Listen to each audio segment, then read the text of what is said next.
Welcome to the podcast of MotorWeek, television's original automotive magazine.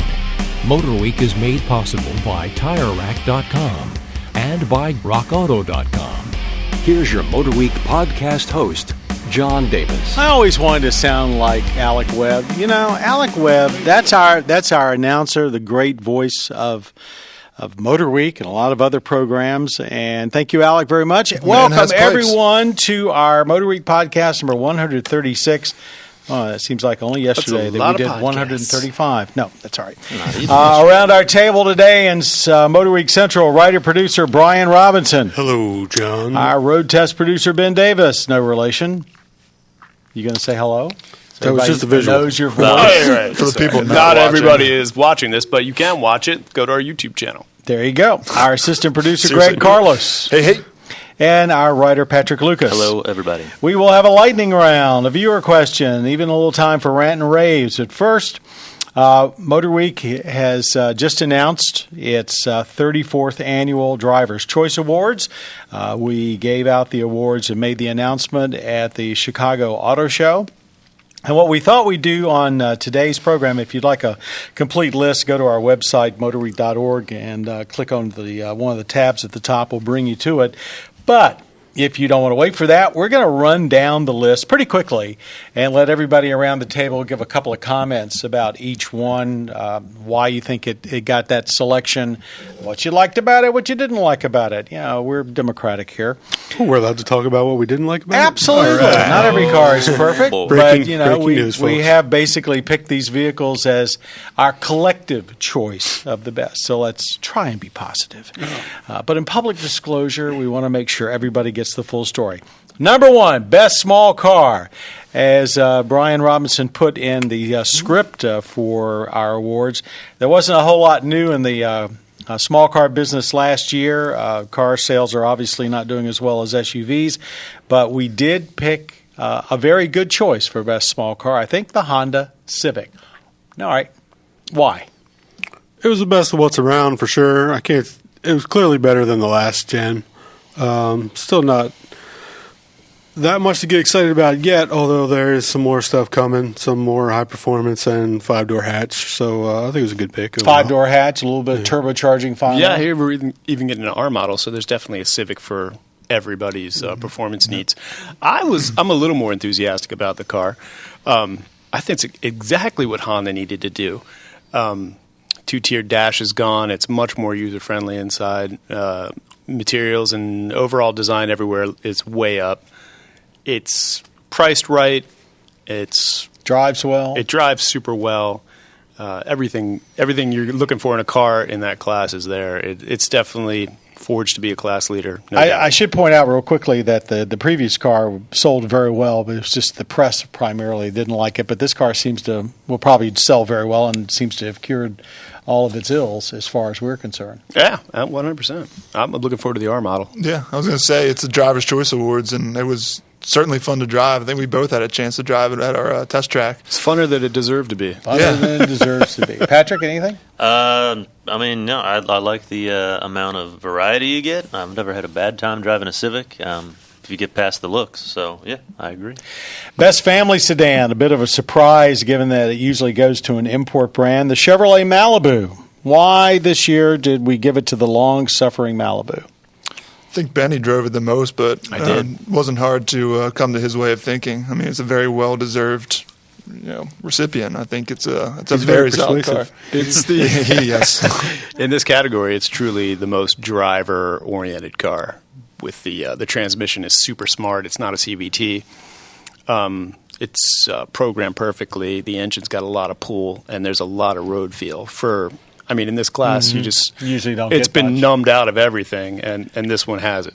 Yeah, the interior also seemed to be the best everyman's brand Chevrolet interior that they've done yet. I thought it's a big step up when you compare it to some of the Japanese offerings too. It's much more user friendly. Not as I don't know, just sophisticated. Not as weird. Overly. Yeah, I would say just the ride. For me, the ride and handling is, GM's putting a lot of effort into that, and it clearly shows in that car. My only worry is, every time a Malibu comes out, it was like, this is finally the one that's going to take it to the imports. But then, then the next year, and It's the in, Camry it's and in the Accord rental come car out, fleets. and then they raise the stakes again. So I think they've done enough to keep it competitive for a while, but we'll see. There is a new Camry and Accord coming out within the next year or two. Well, so. you can't sit on design for even 5 years anymore. There was I just read an article over the weekend about how manufacturers are now looking at, instead of 7-year cycles, 5-year cycles with a major rehash in the middle of that, not just new grill work. Hopefully they follow that. Malibu, very good choice. Best convertible, Mazda MX-5. Okay, No brainer. it really kind of was. We had some debate on that. T2, We I did think have a TT little- was yeah, up for it. That was actually we had a lot of debate Yeah, on. I think we did talk for a while. I voted for TT too, but It's hard to argue, though, with bang for the buck. I would have changed my mind. After driving it in Roebling, I would have changed my vote to Miata. For some reason, I thought it was really cramped inside, and it just wasn't this time around. But having that car on the racetrack, that's the first time we've had it on a road course in a long time. So what was it like to drive on a road course? It's a little light for road course use in off the showroom floor trim. I mean, And specifically that road course because it's high yeah. speed. That car's got a tremendous amount of aftermarket parts, though. I mean, if you really wanted to drive it in that manner, it wouldn't be hard to make it awesome. It did much better there than I was expecting. It didn't feel underpowered at all, considering the long straights they got there. Not underpowered, but the platform,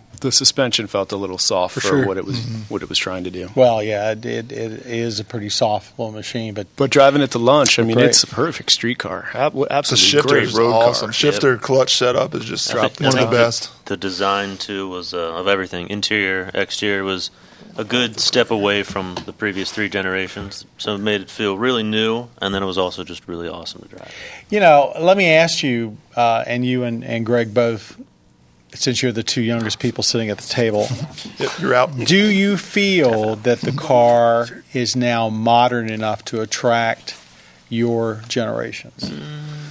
I think it's hard to say. I think once they slap the Miata nomenclature on it, people tend to get away from it because they think, oh, Miata, that's a female car, or it's not a cool car. But if you could pull a Chevy and do a commercial where you pull all the badges off of it and look at the car, I mean, it's certainly something to look at. The sheet metal is what I liked. I mean, it's very slick looking, very modern looking. The interior is, fairly basic, kind of cheap-ish looking. But, I don't see why people would be turned off from it. It looks very new and modern. It'll be interesting to see when they slap the Fiat 124 badge on their version, whether or not it makes a difference or not in the perception.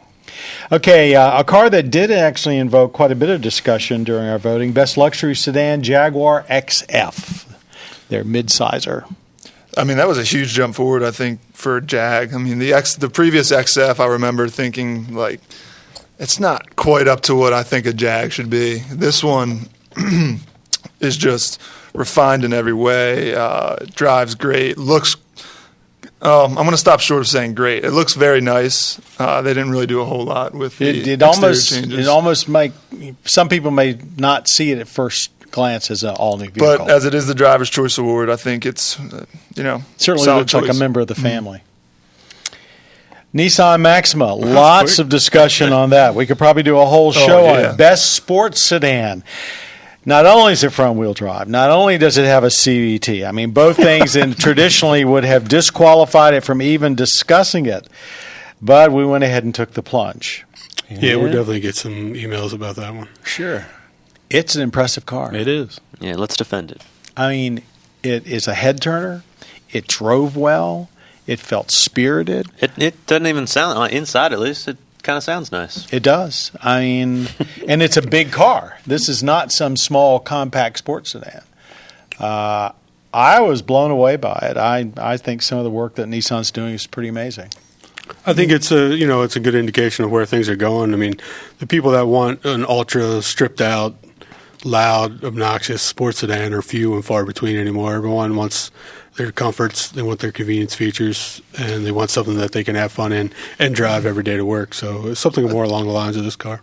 I feel like we're losing the definition of a sports sedan, though. Because Right. it was going up against a lot of like what I would call performance sedans now. Because it was going up against cars that had like almost even 500 horsepower. Exactly. Yeah, it is all getting blurred. It's sporty. It's not performance. I highly recommend Nissan if you're listening. Maybe a Nismo all-wheel drive model, something for the performance fans, because the car is awesome and it deserves to have more power. More We traction. really have been here before, both with Audi, when basically all they were marketing was front-wheel drive products, and also Acura. The original sedans they did were so highly regarded. So we can't really say that we've never walked down the front-wheel drive sports sedan road before, but I don't think anybody expected this car. Maybe that was it. We just didn't expect this car to do this well. Yeah, I think we even really liked was it Fiesta RS? Fiesta. ST was ST, 2 years yeah. ago or last year. That was a front-wheel drive it car. was. We gave that the best sports So car. there you are. We did. It doesn't have to be rear drive necessarily to get your blood going. Best compact. It wasn't a sports sedan. I thought we gave it a best sport something. We might have I been could be talking off. about it, though. It was an awesome car. Speaking of sport, best sport coupe, Chevrolet Camaro.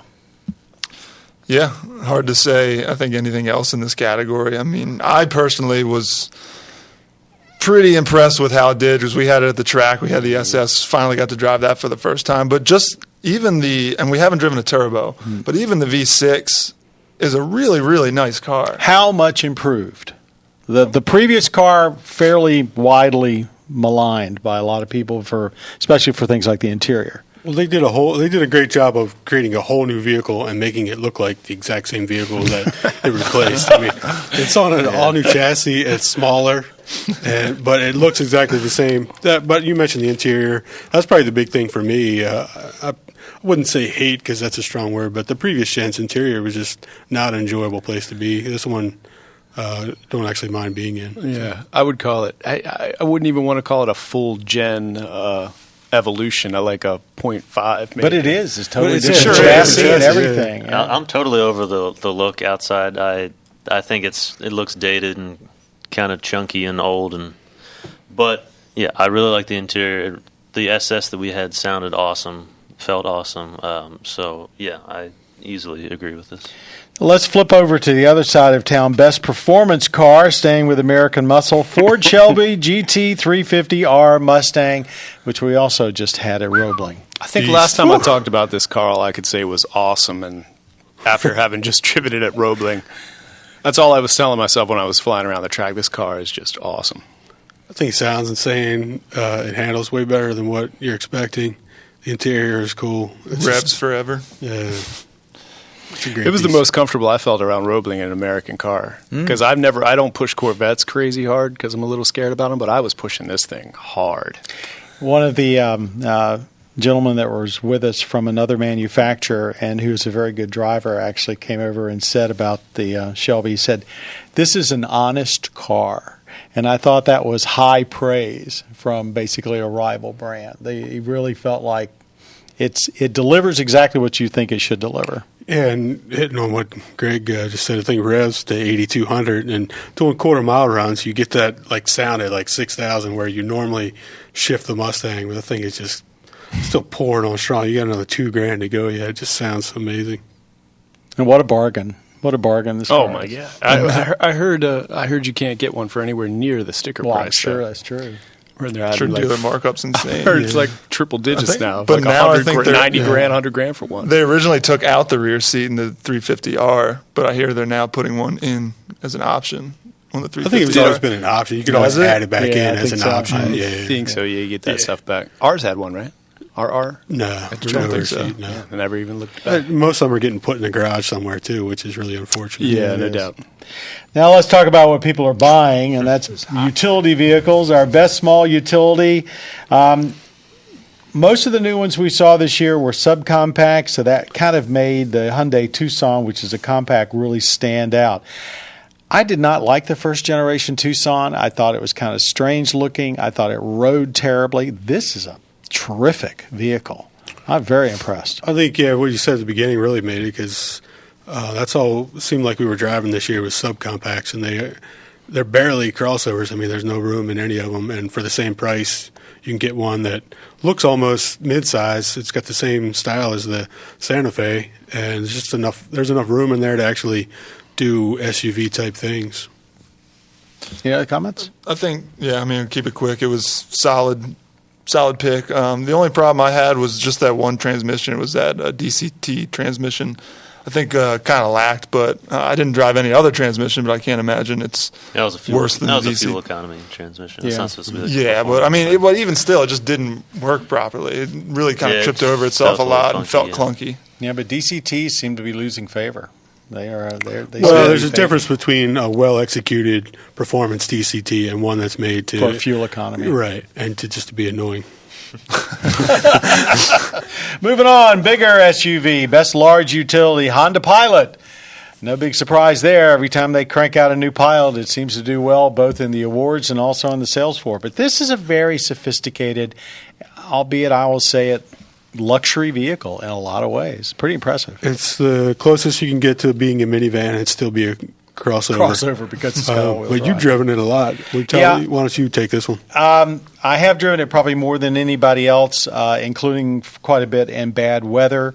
I like the fact that it's got selectable drive modes. I got out of my snow-covered parking lot quite easily, putting it in the snow mode. It never hesitated, and this is with the street touring tires on. I wouldn't want to take it through an unplowed 3 feet of snow, but it did pretty darn well, all things considered. The seats are a little hard for long travel, but the materials on the inside and the look of everything, I think, is actually a step up from anything that Honda has done for the Honda brand before. I mean, frankly, when you get in the new Pilot and you go over and get in the current generation MDX, I think you're going to want to come back and stay with the Pilot even before you start talking about different features.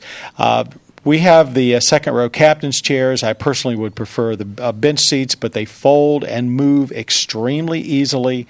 Lots of storage space, very quiet. And on the trip down to Roebling and back, doing it at typical highway speeds, it was returning 26.5 to 27 miles per gallon, and that's 3 to 4 miles per gallon better than the typical three-row crossover that we've done that trip with. So pretty impressed. All those safety features you can imagine, they all seem to work pretty well. The power liftgate works very well. I think it's they've knocked it out of the park. Except for a little bit of seat comfort, I didn't have any problems with it. What's next? Best luxury utility. Okay. Speaking of luxury, as we said in our script, 6 months ago we didn't see this one coming. The Volvo XC90. Admittedly, it has won just about every car award that you can win right now.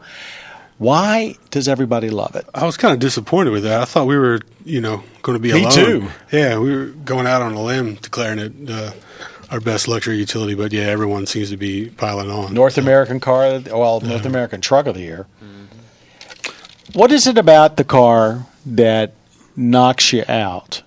And having said that, at the end, Brian, why don't you talk about the one that we got at Roebling just for stand-ups? I think the big reason is just the amount of luxury and amenities in just the base $50,000 model, which we had one, right? It's hugely impressive compared to other luxury SUVs, which are more in the 70 to 80 range. Drives nice, interior is top notch. Seats are comfort. They spent some money to do the chassis, so you could really use up all the interior room with the transverse leaf springs in the rear, and it's got the super easy to use huge touchpad in the on the dash. So very advanced powertrain. Which I still, I'm a little leery on that one. You combine turbo and supercharged and made in China. And I don't know. I'm sure it's fine, but I'd be a little cautious. Maybe lease instead of buy. I'm sure most people would. I can't remember one vehicle, though, turning around a brand that pretty much everybody had written off so quickly. I mean, I shouldn't say that it's turned them around, but let's say it certainly brought a lot of people back to looking at them again. They had pretty much discarded them. Should get one long term. Because I love the fit and finish and the feel of everything and the look of everything. It feels like a very well put together package. I'd be curious to see how that lasts over time. Yeah. Best pickup truck, Nissan Titan XD. They're diesel. Optional diesel, yeah. XD is an optional diesel. Mm-hmm. But tell us about it. All new Titan. It's kind of a tweener, not quite light duty, not quite heavy duty. What do you mean by that? Well, they just added more capacity under their full size. It tows 12,300 pounds, which is right about where most light duties end and heavy duties pick up. First use of the Cummins Turbo V8 in a light duty, or I should say populous vehicle. Do you feel that it still had the character of a Titan, or is it different? Have they tried to change what their truck is supposed to be? You guys drove it a lot more than me. I would say it still felt, personal use more than heavy duty. Yeah, I would even say the model that we had was a touch more luxurious than a lot of similar trim packages in American trucks. So it's, I think it stepped up the game to the more gentlemanlier worker. Maybe somebody that's going to tow a horse trailer or a big Small boat. horse trailer. Yeah, like a hobby horse trailer, like a show horse trailer, or a race boat, or a race team trailer, something like that. They've gone in and they found a niche that nobody was in. I mean, that's pretty smart. And they basically brought out something really fairly unique. And even though the diesel's optional, I bet they sell every one they can make. Oh, yeah, no doubt there. I'm sure, people will be wanting to buy a diesel more than the gas. And our last normal category, best eco-friendly, Chevrolet Volt. Better styling, better interior, more range. I'm still a huge Volt fan. The idea of having a backup internal combustion engine as a range extender just appeals to me over a pure electric. But what did you think of it? I think, it came down to this in the Prius, if I recall. And I spent a lot of time in both of them. And it was pretty easy to me. I just enjoyed my time in the Volt more. It actually drove pretty well? It drives better. Yeah, I think it drives actually exceptionally well for what it is. It looks better than the Prius. I think I enjoy the interior space more than I do in the Prius. I don't want to bash the Prius. It's a very good car, but I just like the Volt better. I'm sure you can turn this off. There's an aspect of it that just annoys me to death. Whenever you turn it off or turn it on doesn't bother me, but when I've got my kid in the back and he's asleep, he's a 3-year-old, pull up in my driveway, put it in park, turn the thing off, it goes, the kid's asleep. I'm trying to transition him into the house without waking him up, and it does it every time. Your 3-year-old son's probably one of the few people that can actually fit in the back, because it doesn't really have much. The third seat belt's kind of a joke. It was difficult getting the car seat in there. I had to put it down, lay it down on the seat and set it up right. Yeah, but even he had a little tight headroom in the back in the car seat. But yeah, I'd say they get the award just for kind of delivering what the original Volt promised. I think they've finally gotten around to actually delivering it with this one. So. It's tight inside though a little bit. Best dream machine. I'm going to run through these pretty quickly. The Lamborghini Aventador LP754 SV. Is anything more than you have to say than the fact it's a Lamborghini? Yeah, That's a mouthful. Yeah, I mean, I didn't get to personally drive it, but I saw a lot of video of it from when Dave drove it. But the thing hauls. Pretty amazing car. The Mercedes AMG GTS. I really like that car. Yeah, I was very critical of thinking, they're dumbing down their upper level, the sports car, but gee, what a nice, tidy piece of work. It's basically for the guy that wants a 911, but a 911's not as Mercedes-Benz as he would like it to be. So. Although the back end sure looks like a 911. Looks like a 928 might look like if it was still exactly going right. on. Yeah, that's exactly my feeling. Land Rover Range Rover Sport SVR. How much performance can you stuff into an SUV? Yeah, sounds great. I mean, Range Rovers are always comfortable, I think. You can kind of combine everything we car enthusiasts like. I can't even speak anymore. Speechless. It's that good that I can't even speak about it. So dreamy. Big buck SUVs, man, that's where it's at. I think we haven't even seen the limit of where these No, things should be going I in the think coming you're right. years, for sure. Thank you all for all your comments. That was exhausting. an exhausting rundown of our Driver's Choice Awards. The complete list is on MotorWeek.org, and all the videos are up on YouTube. Move on now. It's time for our lightning round. Our panelists have 2 minutes to debate a trending Let's make it automotive 1 topic. minute. How about that? Patrick got in charge of the bell. It always ends up being like 3 minutes. So. The one vehicle that we didn't talk about, the one award, is, of course, our Best of the Year. Oh, man. Now, we've never given Best of the Year to an SUV before. We gave it to the Volvo XC90. The Tucson. Is this a trend? Are we now in a position where cars basically are going to stay out of favor, and this may just be where we're headed with the Best of the Year type awards? What's going on with the American psyche? I'd say it's definitely a That's a deep crossover question. world for now. I mean, I don't know how long it'll stay that way, but yeah, I mean, almost everybody once people get in the crossovers, they like the higher riding position. They don't want to go back to sitting low to the ground in cars. Go ahead. Sorry. I feel if Civic would have hit us with their full range all at once, like Golf did last year, then it would have been Civic. So it's still 50-50 for the buying population, I think. But isn't it fascinating how the American public really didn't want anything to do with 5-door hatchbacks, even though they used to love station wagons? And here basically we're giving them 5-door hatchbacks that happen to have all-wheel drive, and they just can't get enough of them. It's all about the marketing. It's pretty amazing. Makes them feel less lazy. The autonomous driving aspects of this car, while it's not obviously not there yet, are you surprised that we're seeing this much autonomous driving features in a car this quickly? And is that also, I mean, everybody's all crazy about autonomous cars. I still don't think we're going to see the pure self-driving cars for a while yet. But what's your impression from what you're experiencing so far? Is it going to be worth the hype? I mean, all the technology is there now. It's really just lawyers that are keeping us from driving them now. But that XC90 is basically an autonomous driving car now. It'll go by itself pretty much. And the S90 that's coming, the sedan, even has a few more features. There's a lot of interesting, when you're talking about autonomous cars for a long time, like I always wondered, if you get a flat, is this thing going to pull itself over into the median? I mean, when autonomous cars come, is it going to understand what a median is? Or not a median, but a Like a safe pull-off zone. yeah. Is it going to recognize that and pull itself over, or are you going to have to be alert enough or physically able enough to do that yourself? Just something. What if you forget how to do it? I mean, theoretically, a lot of people will be in these cars that don't know how to drive. Sure, They don't have a driver's license. And I want them to all be included because it would be revolutionize their mobility. But there's certain aspects like that I wonder about.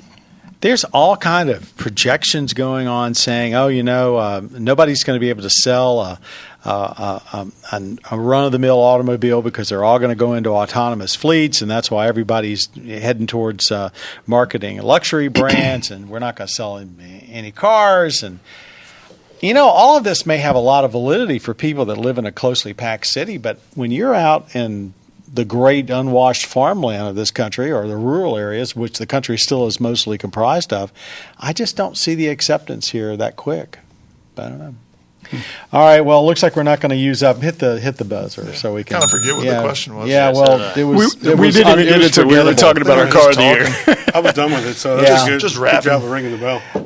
We have a question from Larry, and Larry, I'm going to kind of encapsulate your question. Larry's concerned about the crash worthiness of the current bumpers on cars.